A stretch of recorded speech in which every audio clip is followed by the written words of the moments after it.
We begin tonight with a breaking news update. The search continuing for whoever opened fire in a Boynton Beach neighborhood, injuring 5 people, including a 6-year-old boy. Those 5 are recovering tonight. We have live team coverage. News Channel 5's Megan McRoberts is at Delray Medical Center. Alex Hagan, who was the first reporter on the scene today, is in Boynton Beach. We begin with Alex, who has the latest from police headquarters. Alex.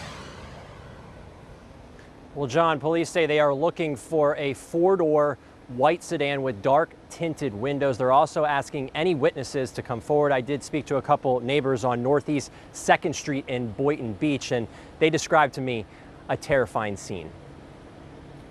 After the tape surrounded this Boynton Beach neighborhood, I'm very upset. Anger, frustration. Neighbors were just enjoying their Saturday afternoon. Well, I was laying in bed, and next thing you know was got a lot of gunshots. Pop, pop, pop, like the firecracker. I just ran. You feel me? Everybody running. This is crazy.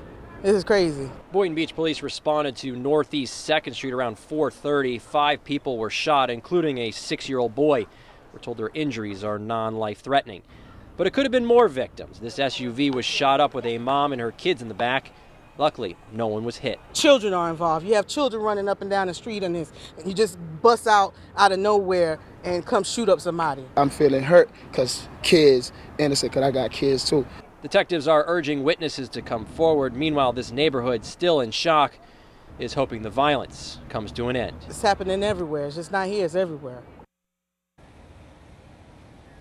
Now, police say they originally received conflicting reports. That is why they are urging witnesses to come forward. Of course, you can remain anonymous. Live in Boynton Beach, Alex Hagan, WPTV, News Channel 5. The 5 people who were shot are recovering at 2 different hospitals tonight. One of the victims at Bethesda, 4 others being treated at Delray Medical Center. And that's where News Channel 5's Megan McRoberts continues our team coverage. Megan.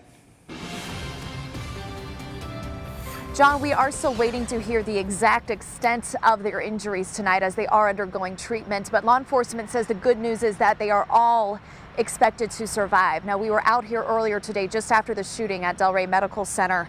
There were some loved ones, some friends of the victim in the parking lot waiting for information. Law enforcement told us that they are under a protected status. That means no one can enter their rooms aside from detectives and medical staff. Even family can't see them yet, but again, they do know that those injuries are not life-threatening. Back out here live, as this was certainly a scare for their loved ones. Residents in that area of that shooting said that they were equally shaken. I spoke to one man who's lived in that area for 50 years, and he says in the last year and a half or so, he has never seen so much violence.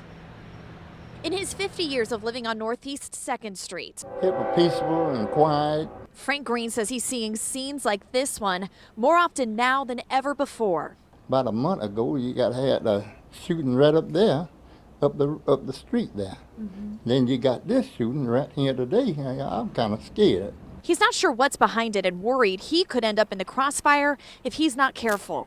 They shooting around here, and you don't know where them bullets coming from. Green isn't only worried about himself and his wife. It's the many kids on the street that he's gotten to know. He sells snacks and drinks to them out of his garage. They love it. But now he's not so sure it's safe for them to walk to his house. And I have to go out to the road and make sure they go back across the road safely. He's put up surveillance cameras, and after Saturday's shooting, he says he's going to add more or maybe just consider moving. It's best to get out of here if we can. He's hoping police will help deter the crime here. I think they need to come down the street a little bit more often. And help restore the neighborhood he used to know. Boynton Beach police say they are looking for one vehicle they believe was involved in this shooting. It is a white 4-door sedan with dark tint. If you have any information about the shooting, you're asked to call the Boynton Beach Police Department. Reporting live, I'm Megan McRoberts, WPTV News Channel 5.